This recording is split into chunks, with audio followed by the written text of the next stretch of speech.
Welcome back everyone. Next test पर आ जाइए। प्रैक्टिस सेट नंबर है ये 114। ठीक है, लास्ट टेस्ट में 40 तक हो गया था, तो 41 से लेकर इसमें हम 60 तक कवर करेंगे। चलिए स्टार्ट करते हैं और उसी के आगे से कंटिन्यू करेंगे। मतलब क्वेश्चन भी जो हैं वो इंडियन ज्योग्राफी के ही रहेंगे। तो पहला प्रश्न है, यानी नेक्स्ट प्रश्न है 41 नंबर का। भारत के किस भू आकृतिक भाग को खनिजों का दिल या रुर ऑफ इंडिया कहा जाता है? हार्ट ऑफ मिनरल्स या रुर ऑफ इंडिया कहा जाता है? मालवा का पठार, छोटा नागपुर का पठार, दक्कन का पठार, मेघालय का पठार। ये कहा जाता है छोटा नागपुर के पठार को। बी है इसका आंसर। देखिए, भारत के छोटा नागपुर के पठार को इसकी अत्यधिक खनिज संपदा और भारी औद्योगिक विकास के कारण खनिजों का दिल या रुर ऑफ इंडिया कहा जाता है। इसके अंतर्गत दामोदर नदी घाटी क्षेत्र विशेष रूप से कोयले के लिए प्रसिद्ध है। इन सभी टेस्ट की आप फुल टेस्ट सीरीज से जोड़ सकते हैं नंबर इस पर व्हाट्सअप करके। फुल टेस्ट सीरीज आपको पेड टेलीग्राम ग्रुप को ज्वाइन करने पर ही मिलेगी। एक छोटा सा अमाउंट है, वन टाइम पेमेंट है। इसी से रिलेट करता हुआ एक और प्रश्न है, किस पठार को भारत की खनिज हृदय भूमि के रूप में जाना जाता है? ठीक है, ये प्रीवियस ईयर का क्वेश्चन है, मतलब पहले किसी एग्जाम्स में पूछा हुआ है, तो उत्तर सेम ही रहेगा, छोटा नागपुर का पठार। ऑप्शंस यहाँ अलग हैं। छोटा नागपुर का पठार भारत की खनिज हृदय भूमि के रूप में जाना जाता है। यह पूर्वी भारत में स्थित है। झारखंड, उड़ीसा, पश्चिम बंगाल, बिहार और छत्तीसगढ़ के अधिकांश भाग इसी पठार में आते हैं। इसके पूर्व में सिंधु गंगा का मैदान और दक्षिण में महानदी बहती है। यह पठार खनिजों से भरपूर है। भारत के प्रमुख खनिज बॉक्साइट, अभ्रक और कोयला यहाँ पाए जाते हैं। ठीक है, अब एक और प्रश्न है इसी से रिलेट करते हुआ, किस नदी घाटी को भारत का रुर कहा जाता है? तो ऊपर था एक्सप्लेनेशन में, दामोदर घाटी। ठीक है, ऑप्शन नंबर ए। अपने समृद्ध कोयला भंडार और कई औद्योगिक प्रतिष्ठानों के कारण दामोदर घाटी को भारत का रुर कहा जाता है। यह घाटी मुख्य रूप से झारखंड और पश्चिम बंगाल के भारतीय राज्यों में स्थित है। यह क्षेत्र ऐतिहासिक रूप से अपनी व्यापक कोयला खनन गतिविधियों के लिए महत्वपूर्ण है, जिससे विभिन्न खनिजों का विकास हुआ है। क्वेश्चन नंबर 44 पर आ जाइए। कौन सा पठारी क्षेत्र भारत में खनिजों का हृदय स्थल या खनिजों का भंडार के रूप में जाना जाता है? ऑप्शंस चेंज हो जाएंगे, लेकिन उत्तर वही रहेगा, छोटा नागपुर का पठार। ठीक है, शिलांग पठार, मालवा का पठार, दक्कन का पठार हटा दीजिए, छोटा नागपुर का पठार। छोटा नागपुर पठार मुख्य रूप से पूर्वी भारत में स्थित है, जो झारखंड, उड़ीसा, छत्तीसगढ़ और पश्चिम बंगाल के कुछ हिस्सों को कवर करता है।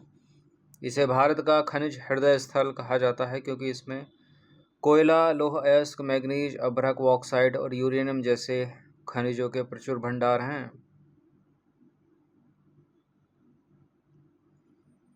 क्वेश्चन नंबर 45 पर आ जाइए। भूवैज्ञानिक इतिहास के अनुसार भारत की कोल बेल्ट मुख्य रूप से किस चट्टान प्रणाली से संबंधित है? किस चट्टान प्रणाली से संबंधित है? गोंडवाना प्रणाली। ऑप्शन नंबर सी है इसका आंसर।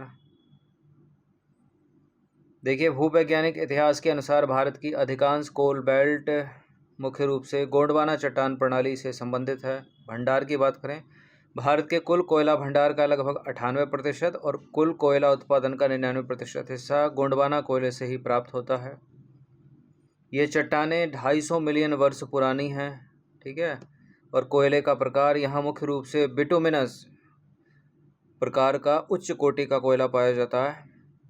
ठीक है, कोयले की प्रजाति में जो बिटुमिनस है, इसमें कार्बन की प्रतिशतता सबसे अधिक होती है, इसलिए ये उच्च कोटि का कोयला है। ये प्रश्न भी बन जाता है कि बिटुमिनस,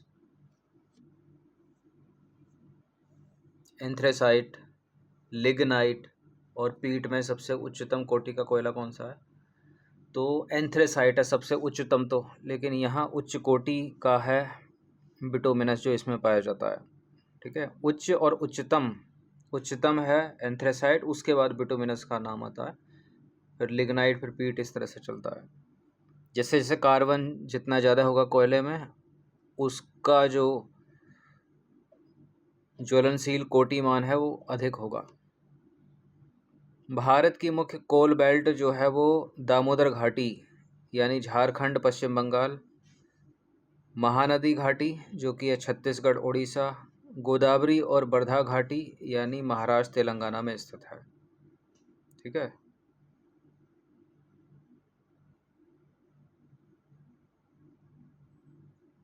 क्वेश्चन नंबर, और ये चारों एक साथ आ जाएं तो दामोदर घाटी लगाना। क्वेश्चन नंबर 46 आ जाइए। भारत में कोयले के अधिकांश भंडार किस भूवैज्ञानिक प्रणाली से संबंधित है? अर्कियन चट्टानें, टर्शरी संरचनाएं, धारवाड़, गोंडवाना चट्टानें, ये है इसका आंसर। ठीक है, तो एक्सप्लेनेशन सेम ही रहेगी। 45 की देख लीजिए। नंबर 47 पर आ जाइए। निम्नलिखित दर्रे यानी पासेस को पश्चिम से पूर्व की ओर सही क्रम में व्यवस्थित कीजिए, यानी वेस्ट टू ईस्ट रखना है। जिस राज्य में होंगे अगर आपको वो भी पता चल जाएगा तब भी करेक्ट हो जाएगा इसका आंसर। जोजिला लद्दाख में है। जोजिला कभी जम्मू कश्मीर में था लेकिन अब अलग अलग हो गए। जोजिला लद्दाख में है। ठीक है, लद्दाख के थोड़ा ईस्ट की तरफ, पूर्व की तरफ चलेंगे तो आ जाएगा हिमाचल, तो शिवकिला हिमाचल प्रदेश में हो गया, जोजिला लद्दाख में हो गया। थोड़ा और पूर्व की तरफ चलेंगे तो पहले आएगा नीतिला दर्रा, उसके बाद आ जाएगा माना दर्रा। तो नीतिला पास और नाथुला पास, इसका जो आंसर हो जाएगा ऑप्शन नंबर ए हो जाएगा। सबसे पहले जोजिला, जोजिला के बाद शिवकिला हिमाचल प्रदेश का, उसके बाद उत्तराखंड का नीतिला, उसके बाद उत्तराखंड का, सॉरी नाथुला दे रखा है सिक्किम। ठीक है, सबसे लास्ट में है सिक्किम का नाथुला। नाथुला जो है सिक्किम का है, माना है। ठीक है, माना दर्रा है उत्तराखंड का, नीतिला उत्तराखंड का और नाथुला जो है सिक्किम का। सिक्किम सबसे पूर्व में हो जाएगा तो ए ही आंसर होगा फिर भी इसका, ए है इसका आंसर। यहाँ जो है उत्तराखंड का हिमाचल से पहले कर दिया है तो ये एलिमिनेट हो जाएगा। यहाँ लद्दाख से पहले हिमाचल कर दिया तो ये भी एलिमिनेट हो जाएगा। यहाँ हिमाचल प्रदेश लद्दाख से पहले उत्तराखंड कर दिया तो ये भी एलिमिनेट हो जाएगा, इसलिए ए हो जाएगा आंसर। देखिए जोजिला जो है वो लद्दाख में है, जास्कर श्रेणी में, इन चारों में सबसे पश्चिम में है ये। शिवकिला हिमाचल प्रदेश में, इसके पूर्व में होगा, और नीतिला पास उत्तराखंड में, इसके पूर्व में होगा, और सबसे पूर्वतम हो जाएगा नाथुला जो कि सिक्किम में है सबसे पूर्व में। अब इसी से रिलेट करता हुआ एक और प्रश्न है, ये प्रीवियस ईयर का प्रश्न है। यह है MPPSC सबऑर्डिनेट सर्विस एग्ज़ाम 2020 में पूछा गया था ये प्रश्न। निम्नलिखित भारत के निम्नलिखित दर्रों को पश्चिम से पूर्व की ओर सही क्रम में व्यवस्थित कीजिए, यानी इसमें भी वेस्ट टू ईस्ट ही इनको रखना है। तो यहाँ उत्तराखंड को हिमाचल से पहले कर दिया है मैप में तो ये एलिमिनेट हो जाएगा। यहाँ हिमाचल प्रदेश ठीक है, उसके बाद उत्तराखंड ठीक है, उसके बाद भी उत्तराखंड ठीक है, लेकिन ये लद्दाख तो पश्चिम में होगा ना, तो ये गलत हो जाएगा। यहाँ जोजिला, माना और नीति से पहले हैं तो ये भी गलत हो जाएगा। सबसे पहले तो जोजिला ही आएगा ना, जोजिला दर्रा, उसके बाद हिमाचल प्रदेश का शिवकिला, उसके बाद माना उत्तराखंड का, और उत्तराखंड में ही नीतिला माना के पूर्वतम है, तो बी है इसका आंसर। जोजिला यह केंद्र शासित प्रदेश लद्दाख यानी जास्कर श्रेणी में स्थित है। यह इन चारों में सबसे पश्चिम में है और यह श्रीनगर को लेह से जोड़ता है। शिवकिला हिमाचल प्रदेश में है, किन्नौर जिले में स्थित है हिमाचल प्रदेश के। माना दर्रा उत्तराखंड के चमोली जिले में स्थित है, यह भारत तिब्बत चीन सीमा को जोड़ता है। और इसी के जैसे नीतिला दर्रा भी उत्तराखंड के चमोली जिले की नीति घाटी में स्थित है, यह भी भारत चीन यानी तिब्बत सीमा पर स्थित है। क्वेश्चन नंबर 49 पर आ जाइए। भारत के मुख्य भूमि का जो दक्षिणतम बिंदु है वो तो कैप कोमोरिन है, लेकिन भारत का सबसे दक्षिणी बिंदु इंदिरा पॉइंट निम्नलिखित में से कहाँ स्थित है? बताइए। ये है ग्रेट निकोबार में, सी है इसका आंसर। तो भारत का सबसे दक्षिणी बिंदु इंदिरा पॉइंट अंडमान निकोबार द्वीप समूह के ग्रेट निकोबार द्वीप पर स्थित है। अन्य नाम इसे पहले पिग्मेलियन पॉइंट और पॉर्सन पॉइंट के नाम से जाना जाता था। ठीक है, पार्सन्स पॉइंट के नाम से जाना जाता था, लेकिन इसका नामकरण हुआ 1985 में। पूर्व प्रधानमंत्री इंदिरा गांधी के सम्मान में इसका नाम बदलकर इंदिरा पॉइंट कर दिया गया था। भौगोलिक स्थिति देखें तो यह उत्तरी अक्षांश पर स्थित है 6 डिग्री 45 और 10 उत्तरी अक्षांश पर स्थित है और इंडोनेशिया के सुमात्रा द्वीप से लगभग 150 किलोमीटर दूर है। क्वेश्चन नंबर 50 पर आ जाइए। भारत के संदर्भ में अल नीनो मौदिकी का भारत पर क्या प्रभाव पड़ता है? एल नीनो मौदिकी का भारत पर प्रभाव पड़ता है क्या? पहला ऑप्शन है यह सामान्य अल नीनो की तुलना में भारत में अत्यधिक वर्षा लाता है, अत्यधिक भारी वर्षा लाता है। दूसरा है यह प्रशांत महासागर के मध्य में गर्मी पैदा करता है और अक्सर भारतीय मानसून को कमज़ोर या अनिश्चित बना देता है। और तीसरा है इसका भारतीय मानसून पर कोई प्रभाव नहीं पड़ता। और चौथा है यह केवल शीतकालीन मानसून यानी पूर्वोत्तर मानसून को प्रभावित करता है। देखिए, ऐसा तो है नहीं कि एल नीनो मौदिकी का प्रभाव पड़ेगा ही नहीं भारतीय मानसून पर, गलत है ये स्टेटमेंट। पहला वाला भी गलत है, यह सामान्य एल नीनो की तुलना में भारत में अत्यधिक भारी वर्षा लाता है, ये भी गलत है। यह प्रशांत महासागर के मध्य में गर्मी पैदा करता है और अक्सर भारतीय मानसून को कमजोर या अनिश्चित बना देता है, यह भी वाला करेक्ट है। चौथे में क्या है, यह केवल शीतकालीन मानसून वर्षा को प्रभावित करता है, ये भी गलत है।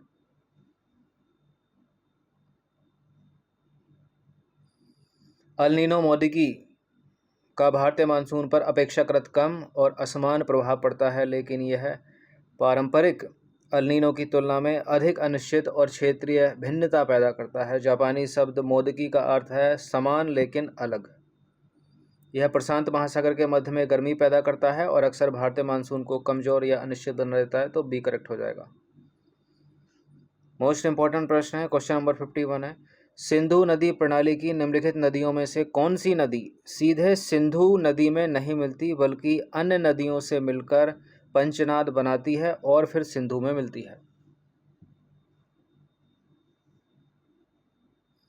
इसके कहने का मतलब है कि जो 5 नदियां हैं वो कोई ना कोई किसी एक नदी में मिल रही है, कोई उनमें एक मुख्य नदी है और वो नदियां जो हैं उस नदी में मिल रही हैं, और फिर ये नदी आगे चलकर इन सभी नदियों का जल लेकर ये नदी आगे चलकर जो मुख्य नदी आ रही है इंडस सिंधु नदी, उसमें मिल रही है।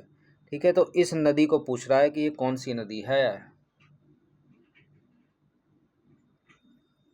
ये नदी है सतलज। ठीक है, ऑप्शन नंबर डी है इसका आंसर, क्योंकि ये सतलज ये तो ऊपर से आ रही है इंडस सिंधु, नीचे से आ रही है एक सतलज नदी।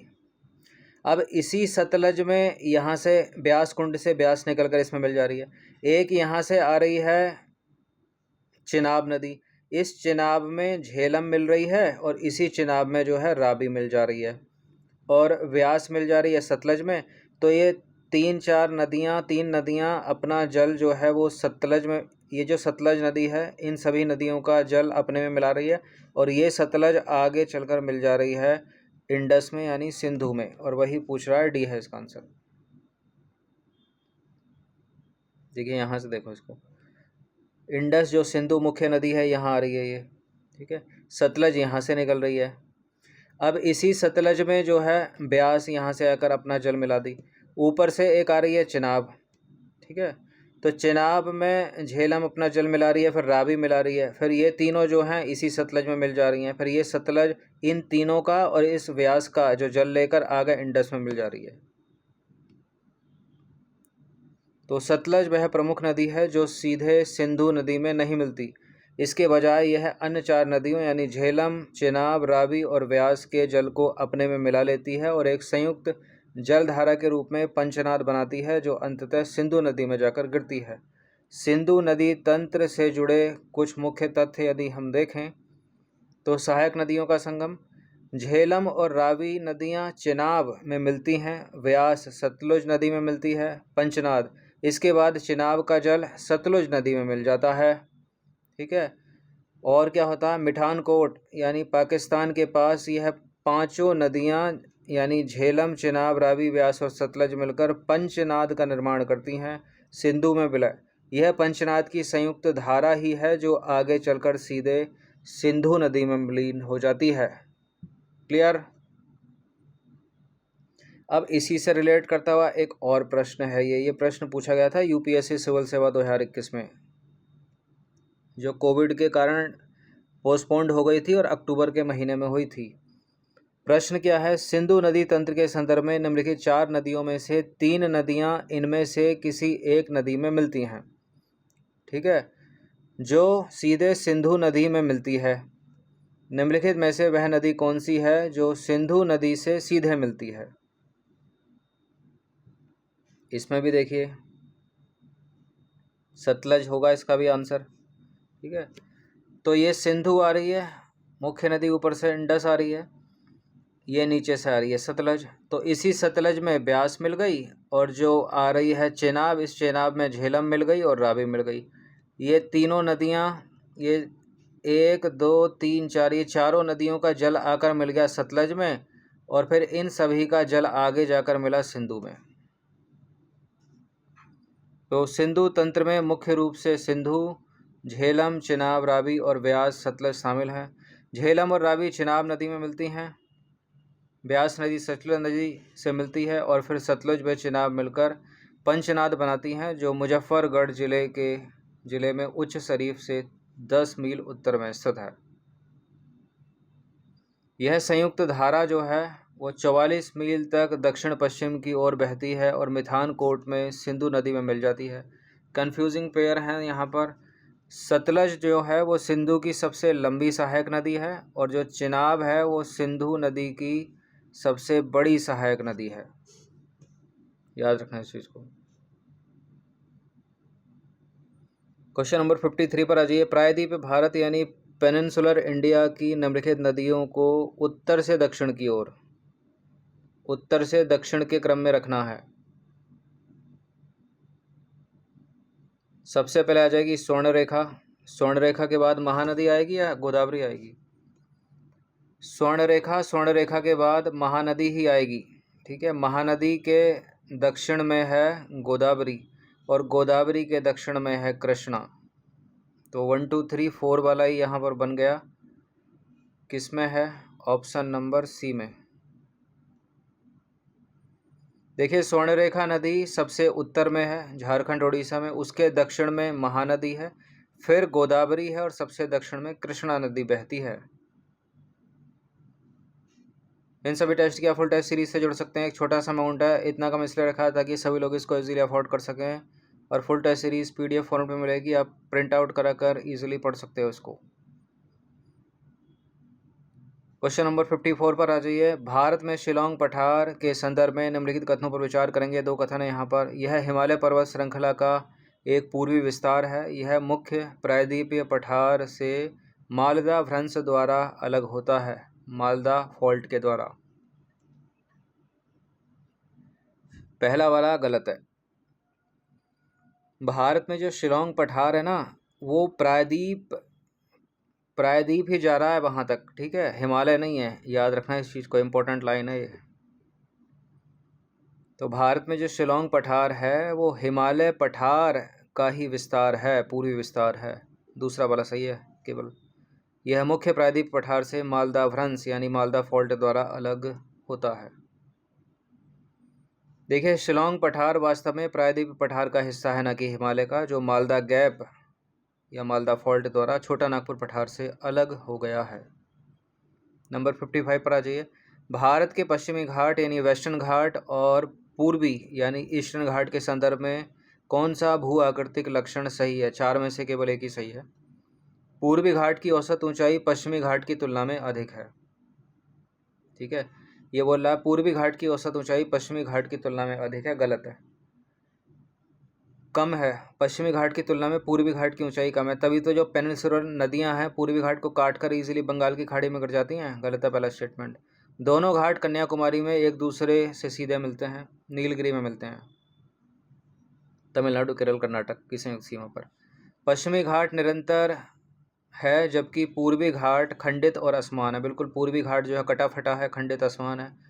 कई दिनों से जो है इस चीज़ पर फोकस किया है मैंने, स्टेटमेंट बनाकर याद रखना इस चीज़ को। अन्नाईमुडी पूर्वी घाट की सबसे ऊंची चोटी है। अन्नाईमुडी नहीं, जिंगदड़ा पीक जो है पूर्वी घाट की सबसे ऊंची चोटी है, जिंगदड़ा।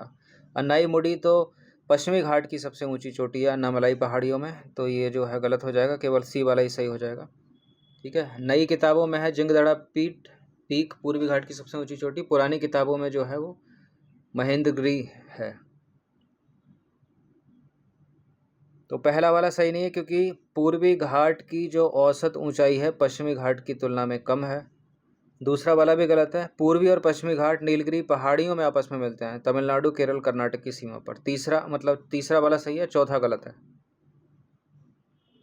चौथा क्यों गलत है? क्योंकि पश्चिमी घाट यानी वेस्टर्न घाट की ऊंचाई की सबसे ऊंची चोटी अन्नाईमुडी है, जिसकी ऊंचाई है 2695 मीटर, और ये केरल के इदुक्की जिले में स्थित है, और पहाड़ी है अन्नामलाई की सबसे ऊंची चोटी अन्नाईमुडी, ऊंचाई 2695 मीटर। ईस्टर्न घाट की बात करें, पूर्वी घाट की बात करें, पूर्वी घाट की सबसे ऊंची चोटी है जिंदगड़ा पीक। ठीक है, जिंदगड़ा, जिसकी ऊंचाई है 1690 मीटर, और यह आंध्र प्रदेश के विशाखापत्तनम यानी अराकू घाटी में स्थित है। पुरानी किताबों में महेंद्रगिरी को सही माना गया है, किंतु अब नहीं। महेंद्रगिरी 1550 या इस तरह की है, लेकिन ये 1690 मीटर है जिंदगड़ा की। ठीक है, अगर जिंदगड़ा और महेंद्रगिरी में से ABCD बनाकर पूछ ले तो जिंदगड़ा ही लगाना, और जिंदगड़ा है ही नहीं ऑप्शन में तो महेंद्रगिरी लगा दीजिएगा। सी बिल्कुल सही है, क्योंकि भौगोलिक संरचना, निर्माण प्रक्रिया और अपर्दन कटाव के अंतर के कारण पश्चिमी घाट अत्यधिक निरंतर यानी कंटिन्यूअस है, जबकि पूर्वी घाट खंडित और असमान है।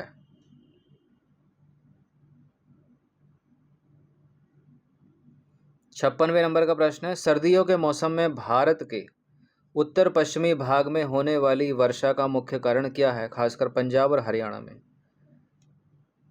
तो टेस्ट सीरीज में बहुत बार प्रश्न को कई तरह से ऐड किया गया है। वेस्टर्न डिस्टरबेंस, पश्चिमी विक्षोभ। देखिए, भूमध्य सागर से उठने वाले चक्रवाती तूफान पछुआ जेट स्ट्रीम के साथ भारत पहुंचते हैं, जो सर्दियों में वर्षा करते हैं। ठीक है, यानी पश्चिमी विक्षोभ हैं, मेडिटेरियन सी में बनते हैं, ये उठते हैं, भारत में पूर्व की तरफ चलते हैं। ठीक है, ये मेडिटेरियन सी है, पूरब की तरफ ही तो चलेंगे, क्योंकि इंडिया पड़ेगा इधर, लेकिन फिर तबाही मचाएंगे, मतलब ये बरसेंगे भारत के उत्तर पश्चिमी भाग में। ठीक है, ये बारिश जो है वो गेहूं की फसल के लिए अच्छी मानी जाती है, रबी की फसल के लिए, लेकिन अगर तबाही मचा दी तो फिर फसल बर्बाद हो जाएगी अगर ओलावृष्टि हो गई तो। 57वें नंबर का प्रश्न है, अंडमान निकोबार द्वीप समूह में स्थित है बैरन द्वीप के बारे में क्या सही है? बैरन द्वीप के बारे में केवल एक ही बात यहाँ पर सही होगी, 3 बातें जो हैं वो गलत होंगी। जो सही बात है वो है, यह भारत का एकमात्र सक्रिय ज्वालामुखी है, एक्टिव वोल्केनो है, बी है इसका आंसर। तो बैरन द्वीप दक्षिण एशिया और भारत का एकमात्र पुष्ट सक्रिय ज्वालामुखी है, जिसमें हाल ही के वर्षों में उद्गार देखा गया है। 58वें नंबर का प्रश्न है, भारत में पाई जाने वाली रेगुर सॉइल के संदर्भ में निम्नलिखित में से कौन सा स्टेटमेंट इनकरेक्ट है? रेगुर मिट्टी, काली कपासी मिट्टी भी इसको कहा जाता है, हर तरह से प्रश्न हम बना चुके हैं। इसे काली कपासी मिट्टी भी कहा जाता है, बिल्कुल करेक्ट है। इसमें नाइट्रोजन फॉस्फोरस प्रचुर मात्रा में पाए जाते हैं, नहीं, कमी होती है इनकी। तो इसमें नमी धारण करने की उच्च क्षमता होती है, बिल्कुल ठीक है। ठीक है, सूखने पर ये टाइट हो जाती है, सूखने पर इसमें दरारें पड़ जाती हैं, और स्वतः जुताई वाली मिट्टी इसको कहा जाता है, काली मिट्टी को। गीली होने पर ये चिपचिपी हो जाती है, और सूखने पर इसमें दरारें पड़ जाती हैं। तो जो दरारें पड़ जाती हैं तो वाष्पोत्सर्जन, मतलब एयर उसमें जाएगी आराम से, तो ये स्वतः जुताई वाली मिट्टी इसको कहा जाता है। तो बी आंसर गलत है, वही आंसर है अपना, बी स्टेटमेंट गलत है। देखिए, काली या रेगुर मिट्टी में जैविक पदार्थ यानी ह्यूमस, नाइट्रोजन और फॉस्फोरस की कमी होती है, ना कि अधिकता। ठीक है, इसलिए स्टेटमेंट गलत है, और इसीलिए ये उत्तर अपना सही है। क्वेश्चन नंबर 59 पर आ जाइए, ये भी बढ़िया प्रश्न है। भारत के निम्नलिखित क्षेत्रों पर विचार करेंगे। पश्चिमी घाट का पूर्वी ढाल, उत्तर पूर्वी भारत की पहाड़ियाँ और अंडमान और निकोबार द्वीप समूह। आपको बताना है कि उपरोक्त में से किन क्षेत्रों में उष्णकटिबंधीय सदाबहार वन पाए जाते हैं। ट्रॉपिकल एवरग्रीन फॉरेस्ट, जिनके लिए आवश्यकता होती है 200 सेंटीमीटर से अधिक वर्षा की। देखिए, बिल्कुल भारत में उष्णकटिबंधीय सदाबहार वन उत्तर पूर्वी भारत की पहाड़ियों में पाए जाते हैं। अंडमान निकोबार द्वीप समूह में भी हैं ये। पश्चिमी घाट में भी हैं, लेकिन पश्चिमी घाट में भी थोड़ा डीप जाकर पूछेगा तो पश्चिमी घाट के ये पश्चिमी ढलानों पर हैं, यानी इधर वाला अगर आ जाए, जैसे पश्चिमी घाट के पूर्वी ढलान इसने लिख दिया तो गलत हो गया स्टेट। अब जहाँ जहाँ एक है उसको हटा दीजिए, केवल इसका आंसर हो जाएगा दूसरा और तीसरा सी। तो भारत में उष्णकटिबंधीय सदाबहार वन यानी ट्रॉपिकल एवरग्रीन फॉरेस्ट मुख्य रूप से पश्चिमी घाट के पश्चिमी ढलानों पर, पूर्वोत्तर भारत की पहाड़ियों और अंडमान निकोबार द्वीप समूह में पाए जाते हैं। ये स्थान 200 सेंटीमीटर से अधिक वर्षा, गर्म आर्द्र जलवायु वाले क्षेत्र हैं। तो पहला इनकरेक्ट हो गया, किसकी वजह से? इसकी वजह से। मतलब यहाँ तो सही है, ऊपर पूर्वी ढलान था। तो पश्चिमी घाट केरल, कर्नाटक, महाराष्ट्र, तमिलनाडु, ठीक है, जहाँ ये पाए जाएंगे वन। वैसे तो पश्चिमी घाट जो है स्टार्ट गुजरात से स्टार्ट हो जाता है, गोवा भी है उसमें, लेकिन जो ट्रॉपिकल एवरग्रीन फॉरेस्ट है वो सर्वाधिक यहीं है। और उत्तर पूर्वी क्षेत्र में देखें, पूर्वोत्तर भारत में देखें तो असम में भी हैं उष्णकटिबंधीय सदा हरित वन, अरुणाचल प्रदेश में, मेघालय में, नागालैंड में, मिजोरम में, त्रिपुरा में भी। और द्वीप समूह में जाएँ तो अंडमान निकोबार द्वीप समूह में भी हैं उष्णकटिबंधीय सदाबहार वन या ट्रॉपिकल एवरग्रीन फॉरेस्ट। हिंदी में तो 2-3 नाम है, उष्णकटिबंधीय सदाबहार है, सदाहरित है, लेकिन इंग्लिश में ट्रॉपिकल एवरग्रीन फॉरेस्ट ही रहेगा। 60वां प्रश्न है, हिमालय के निम्नलिखित श्रेणियों को उत्तर से दक्षिण के क्रम में रखिए, भौगोलिक क्रम में। नॉर्थ टू साउथ, उत्तर से दक्षिण के क्रम में। तो ट्रिक इसकी मैंने पहले ही बताई है, कलेजा पार।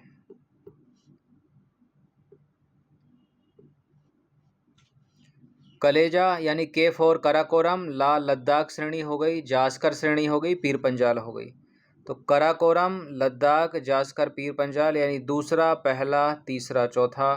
दूसरा, पहला, तीसरा, चौथा, ऑप्शन नंबर बी है इसका आंसर। तो सबसे उत्तर में कराकोरम है, इसके दक्षिण में है लद्दाख, ठीक है, लद्दाख,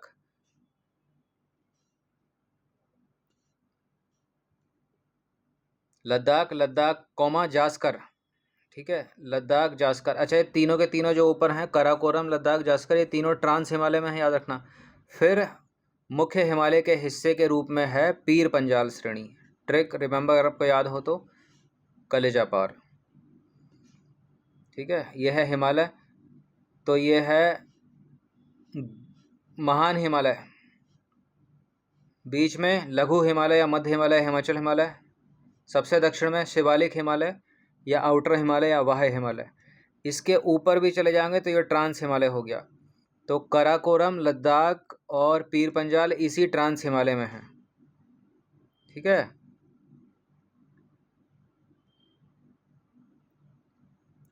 लद्दाख, कराकोरम, जास्कर, कराकोरम, लद्दाख और जास्कर इसमें है, इसमें ट्रांस हिमालय में।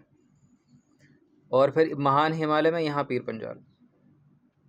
तो महान हिमालय, मध्य हिमालय, लघु हिमालय और ये शिवालिक हिमालय। इसको हिमाद्री भी बोलते हैं, ग्रेटर हिमालय भी बोलते हैं। ये लघु हिमालय, मध्य हिमालय या हिमाचल हिमालय, और ये शिवालिक श्रेणी या वाह्य हिमालय। और यहाँ है भारत का विशाल मैदान नीचे। चलिए 60 कवर हो गए। नेक्स्ट टेस्ट में 61 to 80 तक, फिर 100 कवर करेंगे। सीरीज़ इंपॉर्टेंट है, प्रैक्टिस करते रहना। धन्यवाद।